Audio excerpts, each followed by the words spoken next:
नमस्कार मित्रों, स्वागत है आप सबका विश्वजीत अकादमी यूट्यूब चैनल पे। तो मित्रों, आज हमारा यह जो है एक नया यूट्यूब चैनल है जिसके अंतर्गत हमने एक मिशन लेके काम करना चाहते हैं। और मिशन में हमने इस चीज़ को इंक्लूड किया है कि आपका रिसर्च मेथोडोलॉजी, स्टैटिस्टिक्स और साइकोलॉजी, मापन एंड मूल्यांकन आदि जो पेपर हैं जो कि शिक्षा शास्त्र विषय के नेट या जेआरएफ या शिक्षा शास्त्र से रिलेटेड जो पीएचडी प्रवेश परीक्षाएं होती हैं, उनके लिए जिन भी विद्यार्थी को दिक्कत होती है, परेशानी होती है, उन ऐसे छात्र को जो गरीब हैं, जो कोचिंग नहीं करना चाहते हैं, जो जिनके पास पैसा नहीं है कोचिंग करने के लिए, वो हम उनसे अनुरोध करेंगे कि वो इस चैनल से तुरंत जुड़ें और साथ ही साथ इस चैनल को अपने मित्रों को प्रोवाइड करें या शेयर करें, जिससे वो ज़्यादा से ज़्यादा इस चैनल से जुड़ें।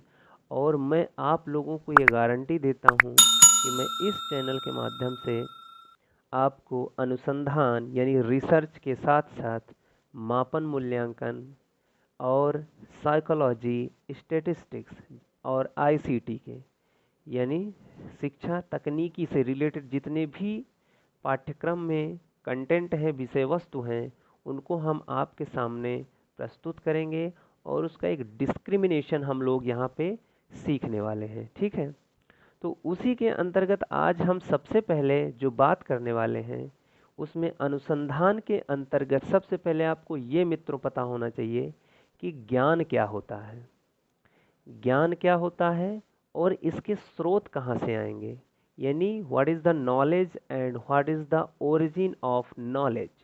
यह जानना आप लोगों के लिए अति आवश्यक है। अगर पहले आपको अनुसंधान सीखना है तो इन दोनों के बारे में प्राइमरी नॉलेज होना चाहिए। तो आइए हम लोग देखते हैं कि ज्ञान क्या है, नॉलेज क्या है। तो जैसा कि आप लोगों को स्क्रीन पे दिख रहा है, हमने इसको विधिवत अपने हैंड राइटिंग से आपको सारी की सारी नोट्स को प्रोवाइड करेंगे और साथ ही साथ डिस्क्रिप्टिव भी चीज़ें हम लोग यहाँ पे प्रोवाइड करने वाले हैं। तो यहाँ पे देखिए कि ज्ञान क्या है। पहले ज्ञान के बारे में हम लोग जानकारी लेते हैं, फिर ज्ञान से ही रिलेटेड अनुसंधान को आगे बढ़ाने का प्रयास करेंगे। तो यहाँ पे ज्ञान हम अगर देख पाएँ तो इसका जो बेसिक थीम है या बेसिक इसका जो महत्व है वो इस प्रकार से हम समझ सकते हैं कि ज्ञान वास्तव में छतरी नुमा एक व्यापक शब्द है, ठीक है, जिसमें अनेक शब्द समाये रहते हैं। यानी ज्ञान एक संकुचित रूप नहीं है या एक व्यापक रूप होता है। ज्ञान के अंतर्गत आपके ये तथ्य आ जाते हैं, स्वयं सिद्धि रूप आ जाता है, अंतर संबंध आ जाता है, सिद्धांत आ जाता है, नियम आ जाता है, अभिधारणा आ जाता है, विश्वास आ जाता है, प्रक्रिया आ जाता है, व्याख्या आ जाता है, अनुप्रयोग आ जाता है तथा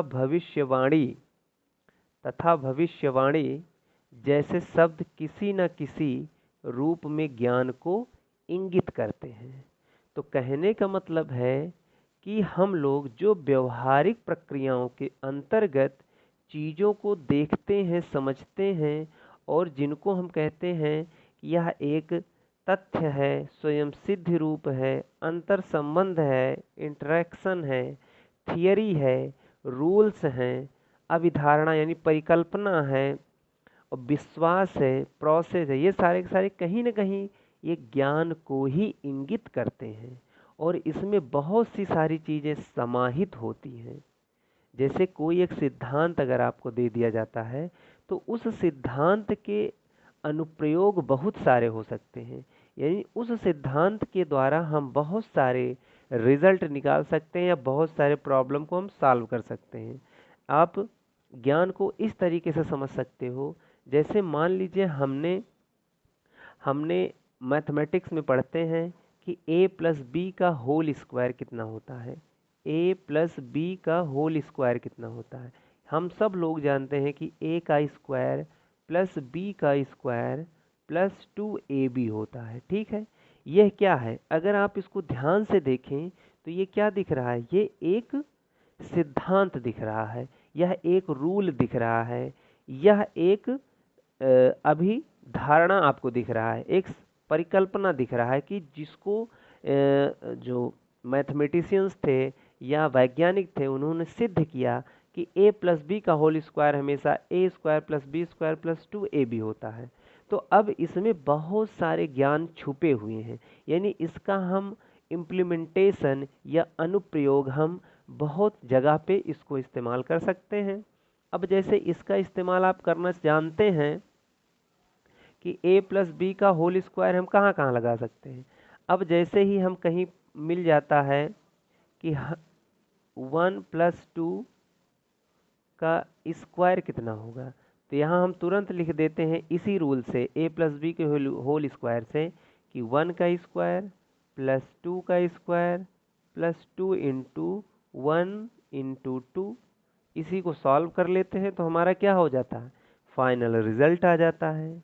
ठीक है, और साथ ही साथ इसको हम और इसी तरीके से एक और इसमें ज्ञान छिपा हुआ आपको नज़र आ सकता है कि 1 प्लस 2 कितना होता है? 3 होता है, और 3 का स्क्वायर मतलब 3 इंटू 3 हो जाता है, तो यानी 9 हो जाता है।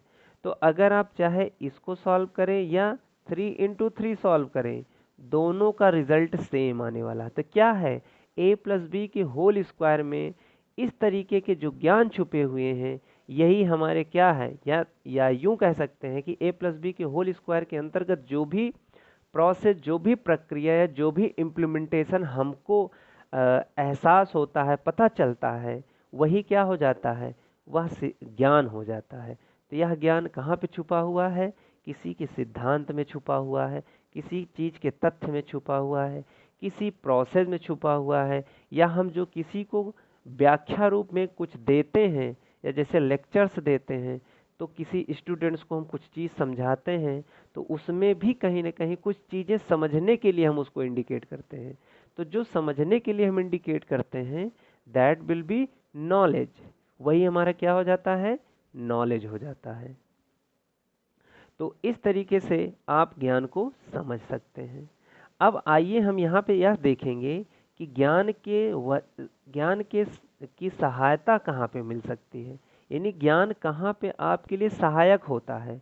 तो अगर आप ध्यान से देखें तो हमने यहाँ पे नोट किया है ज्ञान की सहायता, यानी ज्ञान की सहायता से मानव जो है सत्य का द्वार खोलकर कल्याण भाव की दिशा में प्रवृत्त होता है। कहने का तात्पर्य यह है कि ज्ञान की सहायता से मनुष्य जो होता है सत्य का द्वार ओपन करता है, यानी जो ट्रू चीज़ें होती हैं वह सामने प्रकट करता है, सामने लेकर आता है, और मनुष्य का कल्याण किस दिशा की ओर है इस चीज़ को वह लोगों के सामने प्रकट करता है या लोगों को अवगत कराता है या उसके दिशा में लोगों को प्रवृत्त होने के लिए प्रेरित करता है। ठीक है, तो यह जो है ज्ञान आपके लिए इस रूप में सहायक सिद्ध हो जाता है। तो आई होप ज्ञान का मतलब आपको यहाँ पे समझ आया होगा, क्योंकि ज्ञान के द्वारा ही हम लोग अनुसंधान के क्षेत्र में कार्य करते हैं, नए नए चीज़ों का हम इनोवेट करते हैं, नवाचारिक व्यवस्था हम ज्ञान के ही माध्यम से इम्प्लीमेंट करते हैं, अपने सामने प्रकट करते हैं। अब अगर ध्यान से देखें तो ज्ञान दो प्रकार का होता है। किसी भी मनुष्य के पास ज्ञान दो भागों में डिवाइड होता है। ज्ञान को दो भागों में हम लोग विभक्त कर लेते हैं, जिसमें पहला होता है उपलब्ध ज्ञान या वर्तमान ज्ञान, दूसरा होता है नवीन ज्ञान या सृजित ज्ञान। यानी इसमें अगर हम ध्यान से देखें तो जो पहले प्रकार के ज्ञान के बारे में बात कही जा रही है, यानी उपलब्ध ज्ञान या वर्तमान ज्ञान, इससे हम यह संदर्भित कर सकते हैं या पता है इससे कि जो हमारे पास जन्म के साथ साथ हम व्यवहारिक जीवन में जो सीखते हुए आगे बढ़ जाते हैं वो जो वर्तमान में हमेशा परिघटित होता है वह ज्ञान और उस परिघटना के साथ साथ जो हम अपने व्यवहार में परिवर्तन कर लेते हैं या अपने कार्य की दिशा को एक डिसीजन स्थायित्व प्रदान कर देते हैं, वह हमेशा क्या कहलाता है? उपलब्ध ज्ञान कहलाता है या वर्तमान ज्ञान कहलाता है। ठीक। और वहीं पे अगर हम नवीन ज्ञान के बारे में बात करें, सृजित ज्ञान के बारे में बात करें, तो यह हमें क्या करता है? हम वर्तमान या वर्तमान के साथ साथ भविष्य की बातें जब हम किसी रूल या सिद्धांत से करने का प्रयास करते हैं तो नवीन या सृजित ज्ञान के अंतर्गत आता। आइए हम क्रम से दोनों को डिटेल में पढ़ने हैं और दोनों को समझने का प्रयास करते हैं। तो जैसे यहाँ पे हमने लिखा है पहला, उपलब्ध ज्ञान या वर्तमान ज्ञान क्या है? तो यहाँ पे हमने लिखा है यह ज्ञान जो मानव जाति के द्वारा विगत में किए गए प्रयासों का परिणाम होता है। ध्यान से समझिएगा, यह ज्ञान जो मानव जाति के द्वारा विगत में किए गए प्रयासों का परिणाम होता है एवं इस ज्ञान को एक पीढ़ी से दूसरी पीढ़ी या एक समाज से दूसरे समाज में, या यूं कह सकें कि एक परिस्थिति से दूसरे परिस्थिति में हम ट्रांसफ़र कर देते हैं।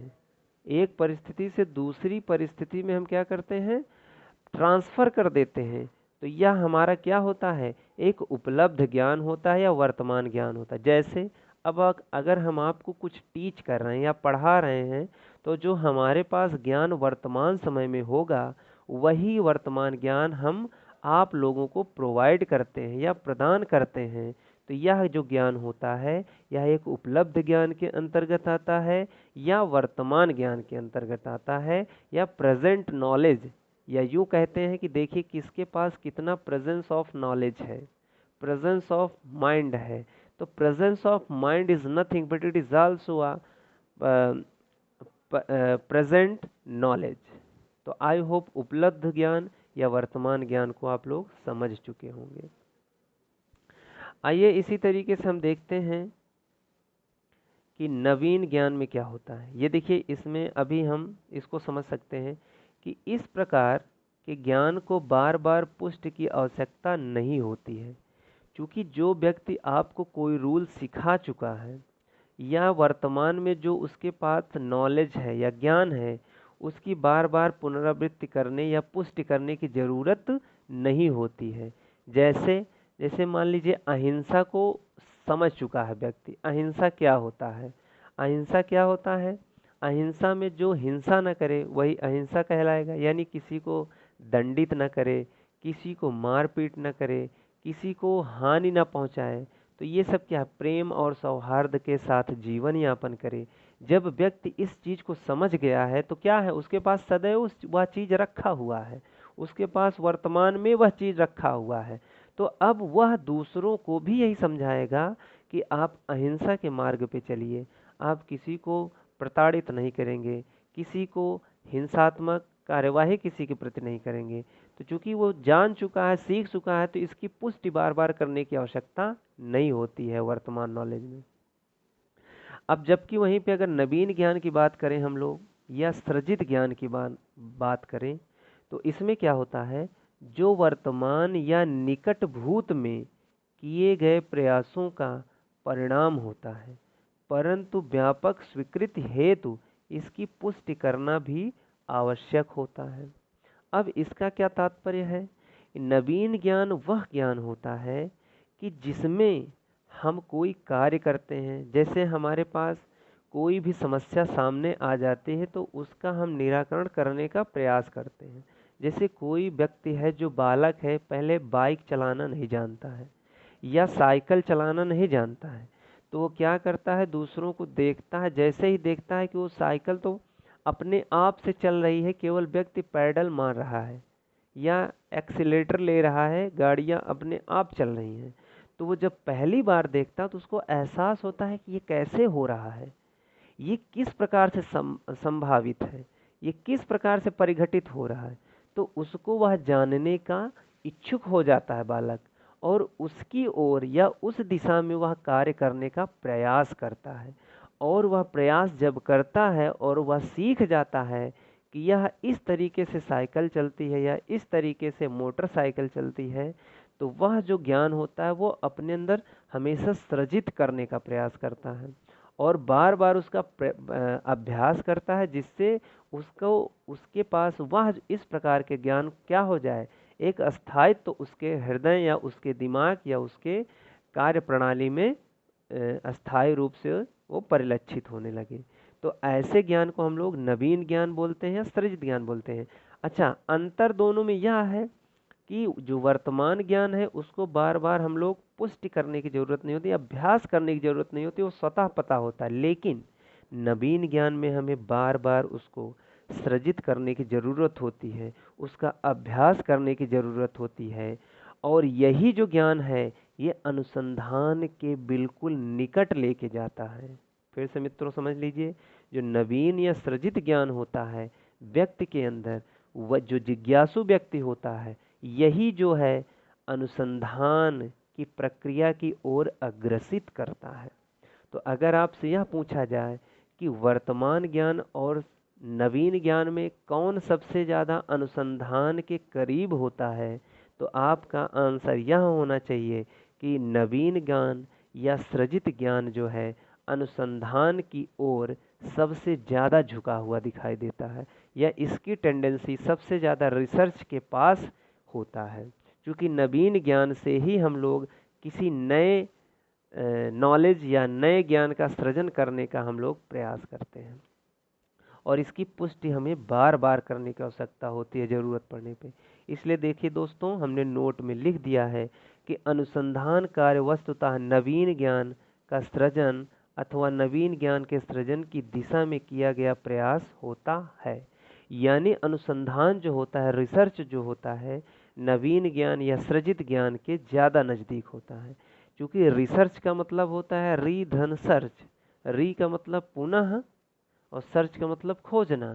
तो मतलब जब हम किसी भी नवीन ज्ञान के इर्द गिर्द, आस पास या संक्रमण जोन में कुछ नई चीज को हम प्रकट करने का प्रयास करते हैं, then that will be a research of any problem.